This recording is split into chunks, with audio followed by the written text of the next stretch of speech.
GK education channel पर आपका स्वागत है। आज हम सभी प्रतियोगी परीक्षाओं के लिए हिंदी का एक टॉपिक है विराम चिन्ह, जो सभी परीक्षाओं में निश्चित रूप से प्रश्न आते हैं, उसको पढ़ेंगे। विराम चिन्ह। विराम का शाब्दिक अर्थ है ठहराव या रुकना। ठहराव या रुकना। किसी भाषा को बोलते, पढ़ते, लिखते समय किसी कथन को समझाने के लिए अथवा भावों को स्पष्ट करने के भाव के बीच में अंत में थोड़ा रुकना होता है। इसी रुकावट का संकेत देने वाले लिखित चिन्ह विराम चिन्ह कहलाते हैं। विराम चिन्ह के प्रयोग से भावों को आसानी से समझा जा सकता है। भाषा में स्पष्टता आती है, यदि उसी स्थान पर प्रयोग न किया जाए तो अर्थ का अनर्थ हो जाता है।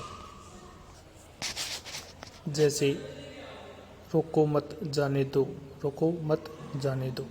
हिंदी में कई तरह के विराम चिन्हों का प्रयोग किया जाता है। प्रमुख विराम चिन्ह। फर्स्ट है पूर्ण विराम, अर्धविराम, अल्प विराम, प्रश्नवाचक चिन्ह, विस्मय सूचक, योजक, निर्देशक, उद्धरण, एकल उद्धरण और युगल, इन्वर्टेड कोमा, विवरण चिन्ह, कोष्टक चिन्ह, त्रुटिपूर्ण या हंस पद या संक्षिप्त सूचक या लाघव चिन्ह ये होता है। सबसे पहले है 1 नंबर पे पूर्ण विराम। पूर्ण विराम का प्रयोग वाक्य पूरा होने पर किया जाता है। जहाँ प्रश्न पूछा जाता है हो उसे छोड़कर हर प्रकार के वाक्यों के अंत में इसका प्रयोग होता है। नेक्स्ट,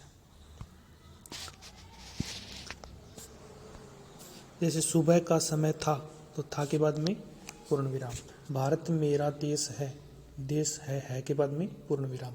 सेकंड है अर्धविराम, जहाँ पूर्ण विराम जितनी देर न रुककर उससे कुछ कम समय रुकना हो वहाँ अर्धविराम का प्रयोग किया जाता है। इसका प्रयोग विपरीत अर्थ प्रकट करने के लिए भी किया जाता है। जैसे भगत सिंह नहीं रहे, वे अमर हो गए। नदी में बाढ़ आ गई, सभी अपना घर बार छोड़कर जाने लगे।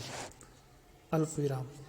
अल्प विराम का प्रयोग अर्धविराम से भी कम समय रुकने के लिए किया जाता है। इसका प्रयोग समान पदों को अलग करने, वाक्यों को अलग करने, उद्धरण से पूर्व, उपाधियों से पूर्व, संबोधन, अभिवादन के बाद में बाद आदि स्थानों पर किया जाता है। नेक्स्ट है प्रश्नवाचक चिन्ह। प्रश्नवाचक चिन्ह का प्रयोग प्रश्नवाचक वाक्यों या शब्दों के अंत में किया जाता है। कभी कभी संदेह, अनिश्चय, व्यंग्यात्मक भाव की स्थिति को इस कोष्ठक के बीच में लिखकर प्रयोग किया जाता है। क्या तुमने अपना गृह कार्य पूरा कर लिया? लिया के बाद में प्रश्नवाचक। तुम कब आओगे? प्रश्नवाचक चिन्ह। नेक्स्ट है विस्मय सूचक चिन्ह, विस्मय अधिबोधक चिन्ह। खुशी, हर्ष, घृणा, दुख, करुणा, दया, शोक, विस्मय आदि भावों को प्रकट करने के लिए इस चिन्ह का प्रयोग किया जाता है। संबोधन के बाद भी इसका प्रयोग किया जाता है।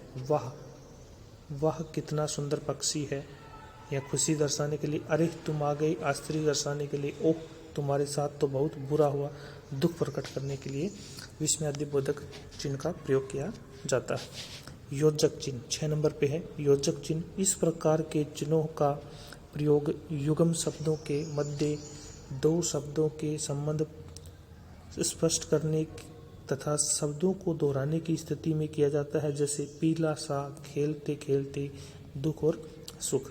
सभी के जीवन में सुख और दुख आते रहते हैं। सफलता पाने के लिए दिन रात एक करना पड़ता है। वीडियो को लाइक नहीं किया तो लाइक करें, चैनल को सब्सक्राइब करें, वीडियो अच्छे लगे तो शेयर भी करें। नेक्स्ट है निर्देशक चिन्ह। किसी निर्देश सूचना देने वाले वाक्य के बाद किसी कथन को उद्धृत करने, उदाहरण देने, किसी का नाम, कवि, लेखक आदि का लिखने के लिए किया जाता है। हमारे देश में अनेक देशभक्त हुए, भगत सिंह, सुभाष चंद्र बोस, गांधी जी आदि। माँ ने कहा बड़ों का आदर करना चाहिए, तो जो ये चिन्ह लगा हुआ है ये है निर्देशक चिन्ह।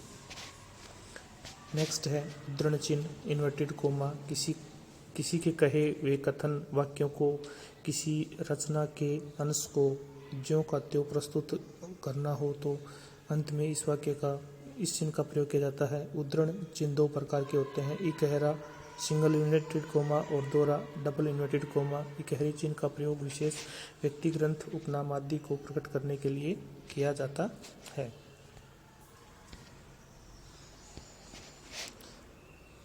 जब किसी की कही हुई बात को ज्यों का त्यों लिखना हो तो उद्धरण चिन्ह का प्रयोग करें। जैसे गोदान प्रेमचंद का प्रसिद्ध उपन्यास है, ये एक गहरा जो उद्धरण चिन्ह है वो है। सुभाष चंद्र बोस ने कहा था दिल्ली चलो, तो ये इनका कथन है, स्पीच है, इसलिए इसको इन्वर्टेड कोमा में बंद किया जाता है। नेक्स्ट है विवरण चिन्ह।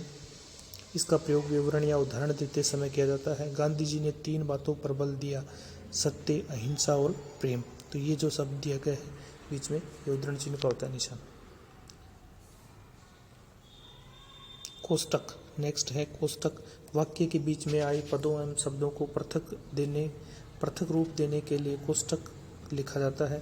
चारों वेदों साम, ऋक, यजुर अर्थों की महत्ता बताई गई है, तो कोष्टक बताया गया है।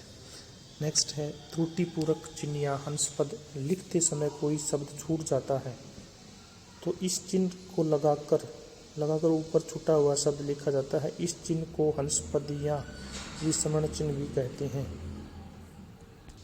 जैसे श्रेया माता पिता के साथ गई, तो यहाँ कुछ शब्द छूट गए हमारे से।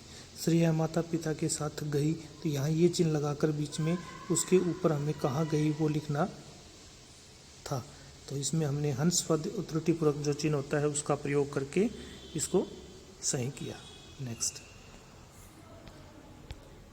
नेक्स्ट है संक्षेप सूचक। या किसी शब्द को संक्षेप में लिखने के लिए इसका प्रयोग किया जाता है। उस शब्द का पहला अक्षर लिखकर उसके बिंदु लगा देते हैं। यह शून्य लाघव चिन्ह के नाम से जाना जाता है। लाघव चिन्ह भी कहा जाता है इसको। जैसे BA, डॉक्टर अनुज शर्मा, पंडित राम स्वरूप शर्मा। जो ये पंडित के पै छोटा लगाया है, पै है, इसके बाद में जो हमने बिंदु लगाई है इसको ही लाघव चिन्ह या संक्षेप सूचक चिन्ह कहा जाता है। ये सभी के लिखने हैं। लाघव चिन्ह कौन सा होता है, पूर्ण विराम कौन सा होता है, अल्प विराम कौन सा होता है, कोष्टक कौन सा होता है, ये सभी हैं, ये इम्पोर्टेंट हैं। एक बार अपने अपने लिख के देखें। हंस पद, अल्प विराम, प्रश्नवाचक,